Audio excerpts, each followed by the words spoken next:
This episode of the CyberWire is made possible in part by SpyCloud.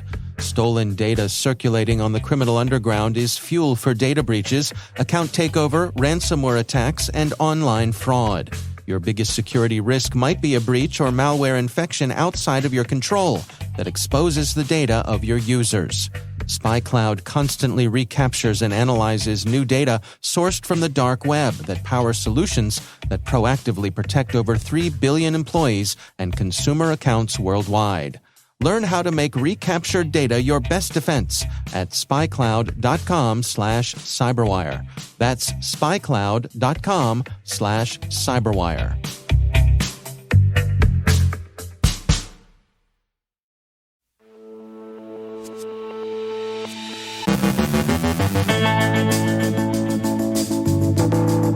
An update on the Uber breach, Emotet and other malware delivery systems. Belarusian Cyber Partisans work against the regime in Minsk. Grayson Milbourne of WebRoot on the arms race for vulnerabilities. Rick Howard continues his exploration of cyber risk. And speaking of risk, risky piracy sites. That's on the internet, friends, not the high seas.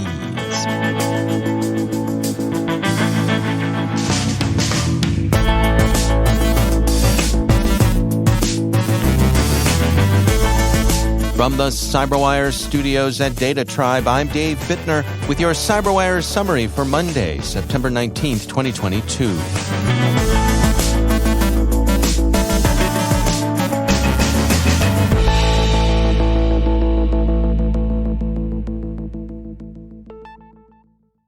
Persistent social engineering, pestering really, that softened up employees for a bogus call from IT, appears to have gained a hacker deep access to Uber's systems. Uber's initial disclosure of the breach on September 15th was terse, saying, "We are currently responding to a cybersecurity incident. We are in touch with law enforcement and will post additional updates here as they become available." On the 16th, it offered the following amplification. "While our investigation and response efforts are ongoing, here is a further update on yesterday's incident. We have no evidence that the incident involved access to sensitive user data like trip history. All of our services, including Uber, Uber Eats, Uber Freight, and Uber Driver, are operational. As we shared yesterday, we have notified law enforcement. Internal software tools that we took down as a precaution yesterday are coming back online this morning." Someone claiming to be the threat actor responsible for the intrusion bragged in the company's Slack channels. "Hi, here," the hacker posted. "I announce I am a hacker and Uber has suffered a data breach. Slack has been stolen. Confidential data with Confluence, Stash, and 2 monorepos from Fabricator have also been stolen, along with secrets from Sneakers." Employees who saw the post thought it was a goof, the Verge reports, and many cheerfully played along until it became clear that, in fact, the breach was real and potentially serious. Ars Technica thinks that the story the hacker tells is plausible, and that while it's still not clear what the hacker gained access to, potentially, at least, it's quite a bit. Wired reports that screenshots provided by the hacker suggest deep access, including access to one login accounts. Uber has said there's no evidence that customer data was compromised, but as the Hacker News suggests, this may be a case in which the absence of evidence isn't evidence of absence. As Uber itself has said, the investigation is ongoing. Apparently, the self-identified 18-year-old who compromised Uber just kept at it, made themselves such a pest that people eventually caved in and forwarded MFA push prompts in the hope that it would get them off their back. It's like a hacker's inversion of the parable of the persistent widow and the unjust judge. Only in this case, the pest is unjust and the pestered are the righteous ones. The Jerusalem Post describes the pestering, stating, "The hacker reportedly claimed that he had spammed an Uber employee with push notification login requests for over an hour before contacting him on WhatsApp while claiming to be from Uber IT and telling him that he would need to accept the request if he wants them to stop. The employee then accepted the request, allowing the hacker to log in to the employee's account and access the company's internal servers." Researchers at Intel have observed more than 1.2 million Emotet infections since the beginning of 2022. Most of the infections, around 35%, are located in the United States. The researchers also warn that the Quantum and Black Cat ransomware groups are now using the malware distribution botnet following the breakup of Conti in June 2022. The researchers state, the observed botnet taxonomy attacker flow for Emotet is Emotet to Cobalt Strike to ransomware operation. What this means is that currently, the way that threat actors primarily utilize Emotet is as a dropper or downloader for a Cobalt Strike beacon, which deploys a payload allowing threat actors to take over networks and execute ransomware operations. Bleeping Computer adds that significant spikes in Emotet activity were observed by both Intel and ESET in 2022. According to Checkpoint's visibility, however, the Formbook info stealer replaced Emotet as the most prevalent malware strain in August 2022, followed by the Agent Tesla Trojan, the XM-Rig crypto miner, and the GooLoader downloader. Meanwhile, AlienBot, Anubis, and Joker were the most common mobile malware strains. The Cyber Partisans continue to operate as domestic opposition to the government of Belarusian President Lukashenko. Their activities, as described in an overview by The Record, have principally involved embarrassing the regime through doxing, with amplification of discreditable information through internet memes and rough animation that's reminiscent of South Park's visual style. From The Record's reporting, although made up mostly of young tech specialists and activists, the Cyber Partisans resemble an amateur intelligence service. They have a political agenda, clear goals, and put a lot of effort into collecting and analyzing sensitive data. A Bloomberg report earlier this summer described the Cyber Partisans as having taken hacktivism to the next level. The Record puts the Cyber Partisans number at about 60 and describes them as, for the most part, self-taught. Their approach suggests the lines along which hacktivism might successfully be conducted. The goal is embarrassment. The means are doxing and ridicule, not demonization, supplemented by selected attacks against the regime's infrastructure. Ridicule is probably more productive against an authoritarian regime that depends upon fear and the projection of strength as its surrogate for legitimacy. And on target selection, the Cyber Partisans are notable for their ability to pick both high-value targets and to attack them in a discriminating fashion.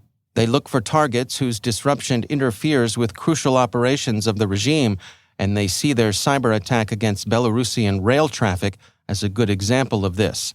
It interfered with the movement of Russian material through Belarusian networks to invasion forces in Ukraine. Today, of course, is International Talk Like a Pirate Day. Mateys. Have you fed the parrot and finished your holiday shopping? We have, except we don't actually have a parrot. And talk, if you will, like a pirate, but stay off the piracy sites. The Digital Citizens Alliance, in partnership with White Bullet and Unit 221B, released a report detailing piracy sites and advertising. Malware has also been found on piracy sites and advertisements targeting users. Researchers found that those who visited piracy sites were exposed to an estimated 321 million malicious ads in the span of 1 month. That's a lot of booty, me hearties. Or shouldn't that be you hearties? It must have been tough to communicate on the Spanish Main and the High Barbary. Arr!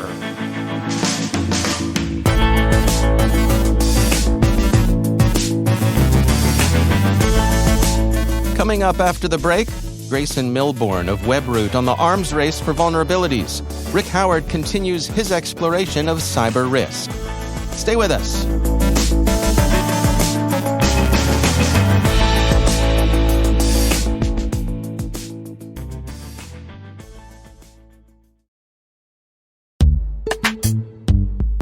And now, a word from our sponsor, LookingGlass Cyber, a global leader in cybersecurity. If you're struggling with answering the question, what does my organization look like from an attacker's point of view, there's some research from Gartner that can help you.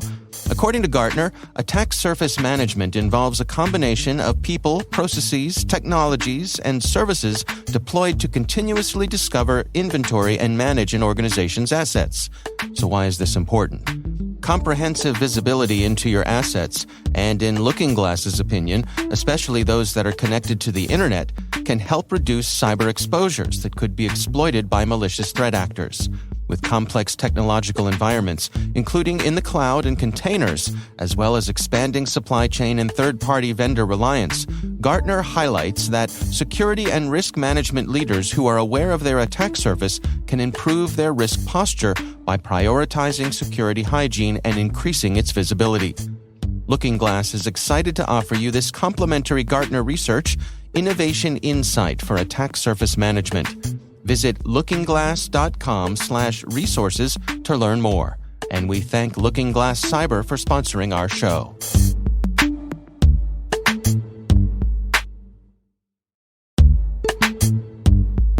And now, a word from our sponsor, Barracuda. Right now, everyone is talking about cryptocurrency, and the cyber criminals are hiding in the conversation.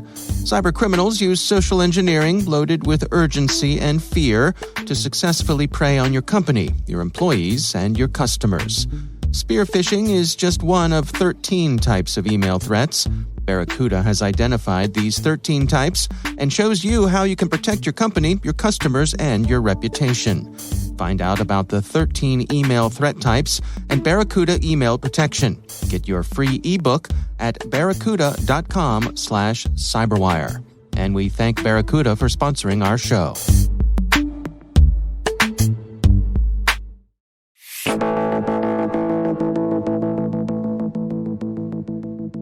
And it's always my pleasure to welcome back to the show the CyberWire's own Rick Howard. He is our Chief Security Officer and also our Chief Analyst. Hello, Rick. Hey, Dave. So in the CyberWire's Slack channel this week, you were crowing that you finally figured something out. Now, that in itself is worth noting. But yeah, first time this year. Well, if I recall, several eurekas in quotes were involved. So fill us in here, Rick. What's going on? Well, guilty as charged, and I really do think I am onto something here, okay? You know that one of my main cybersecurity first principles that I talk about a lot is forecasting cyber risk, and you and I have talked about it many times, right, Dave? And I can see your eyes rolling already. That's the way my wife looks at me when I talk about this stuff. And I think the one thing that we can all agree on is that this is really hard to do. I mean, the Cybersecurity Canon Project is full of Hall of Fame and candidate books that talk about it, like How to Measure Anything in Cybersecurity Risk by Hubbard and Syrson, and Measuring and Managing Information Risk by Freund and Jones. And there are many more, and they're all great primers for learning how to think about cyber risk. But my main complaint over the years about all of those books is that they didn't have that last chapter that explained how to do it from top to bottom. That was always left as an exercise for the reader. So for the past decade, I've been trying to figure it out, and I think I got it. I think I've finally figured it out. So for this week's CSO Perspectives Pro episode, I walk everybody through 2 examples about how to calculate cyber risk. And the good news here is that the math isn't that complicated. You know, some basic math, some basic addition and subtraction, and a little division. And then once you know what the probability of material impact is for those organizations, we talk about what you do with that information. How do you convey it to the board and assess the leadership team's risk tolerance and set a course to decrease that risk if necessary. All right, interesting. Well, that is on the pro side. What are we talking about on the CSO Perspectives public side this week? Yeah, it's one of my favorite topics. I do a deep dive on the MITRE ATT&CK framework through the lens, though, of senior cybersecurity executive. So most analysts know what the MITRE ATT&CK is. This show explains to the executive why it's important, why they should know about it, and what they should be asking their InfoSec teams so that they can be good at it. Well, last but certainly not least, what is the phrase of the week on your Word Notes podcast? This week's phrase is MFA prompt bombing, and try to say that 3 times real fast. Okay, that'll be a disaster. This is a relatively new hacker technique that is able to skirt multi-factor authentication systems and has been seen in the wild used by cyber crime groups like Lapsus and cyber espionage groups like APT29 or Cozy Bear. All right. Well, lots to listen to this week. Rick Howard, always a pleasure speaking to you. You can find out more about CyberWire Pro over on our website, thecyberwire.com. Rick, thanks for joining us. Thank you, sir.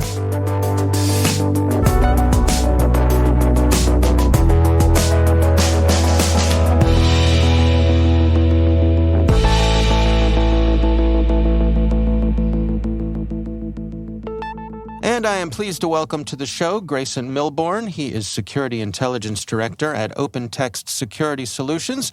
Grayson, it's always great to welcome you back to the show. Yeah, thanks, David. I'm really happy to be here.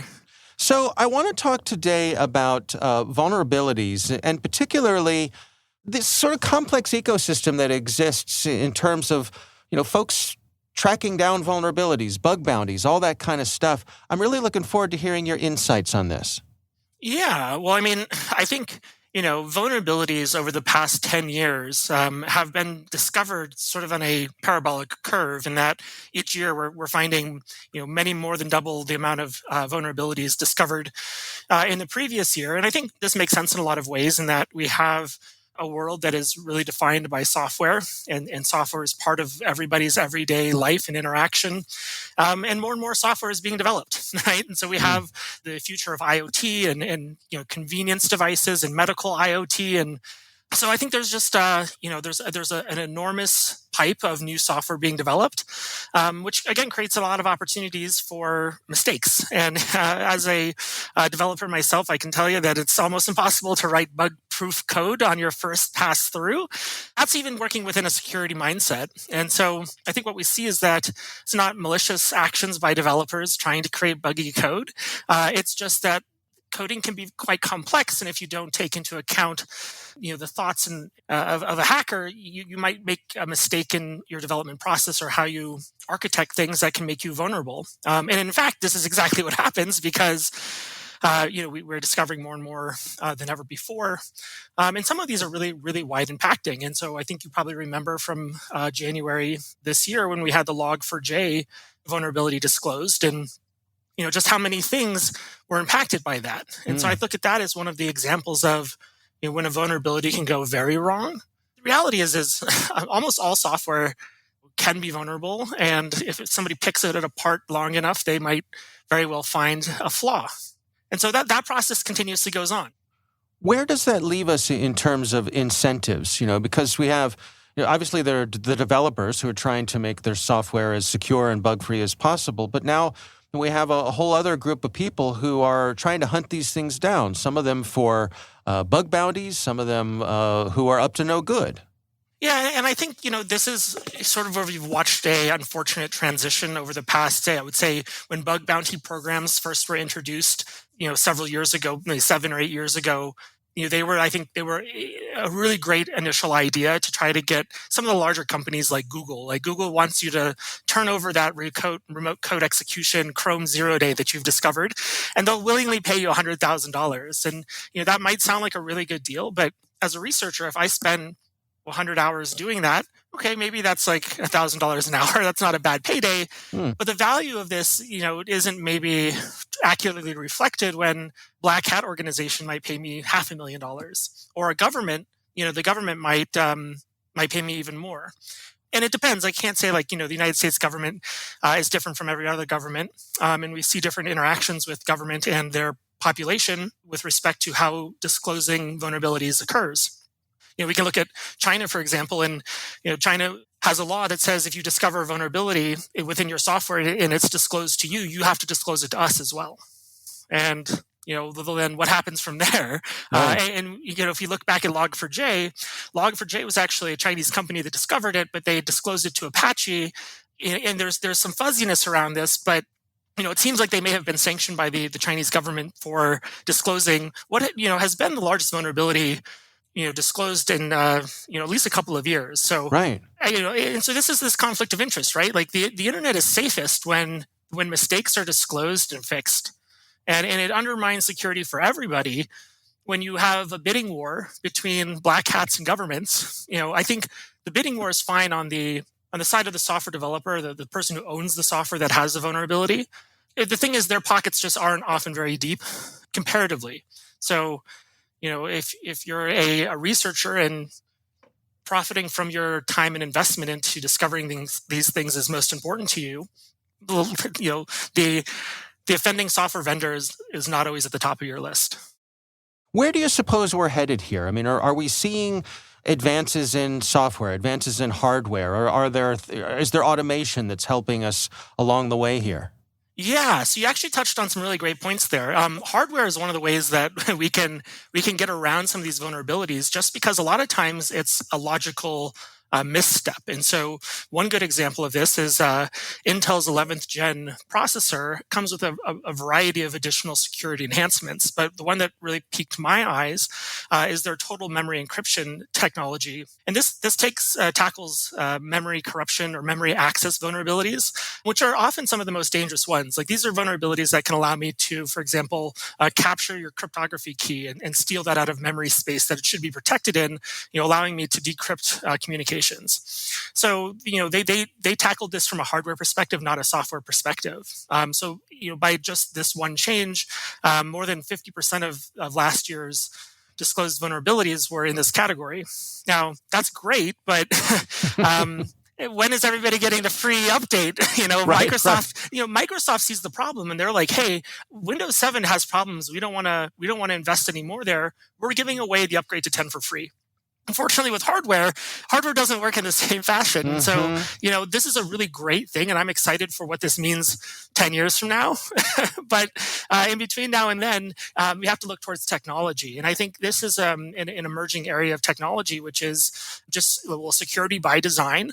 But that's hard to push into non-security environments. And so, kind of, if I go back to my IoT example, and I've just made, the next smart gadget, how much am I really dedicating in my development lifecycle to, the security hardening of my application and my device? That might be a cost that, if I realize it, I don't achieve success. Mm-hmm. And so you often see, again, there's this conflict of, I know there's probably a better way to do it, but what time and resources do I have to achieve that? Right. All right. Well, it's interesting stuff for sure. Grayson Milbourne, thanks for joining us.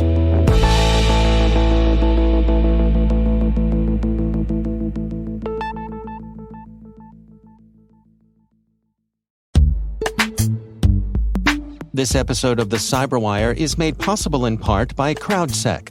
CrowdSec helps rebalance the asymmetrical cybersecurity industry by making their open-source multiplayer firewall available to all for free. Once threats are identified, all users are notified to ensure everyone's protection. No matter what your business size, CrowdSec offers adaptive response to credential stuffing, port scans, password brute forcing, and much more. At CrowdSec, they have each other's backs and make the internet safer together. Visit crowdsec.net to learn more.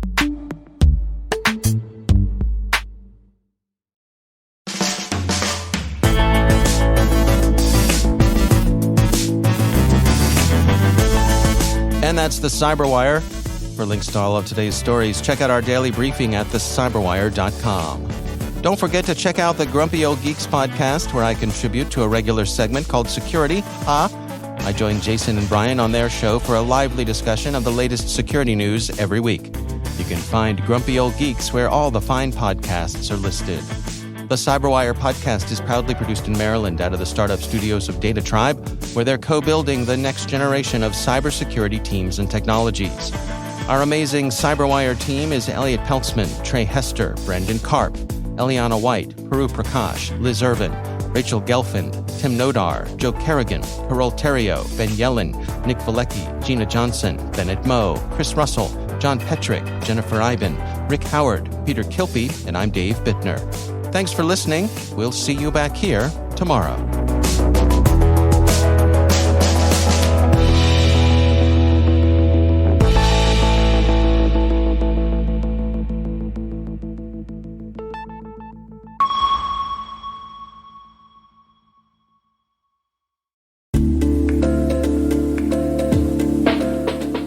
Hi, this is Jen Iben.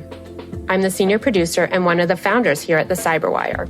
I'm really excited to share with you that our Women in Cybersecurity reception is returning this fall. We started the event back in 2014 to bring women working in the industry together. We all know there's a need to increase diversity in cybersecurity, and we wanted to find some ways to help connect those already in the industry and encourage more women to join our ranks. Is your company also passionate about empowering women to succeed in cybersecurity? I'd invite you to join us as a sponsor. We have limited sponsor spots available. Visit thecyberwire.com/WCS to find out more. And thanks for listening.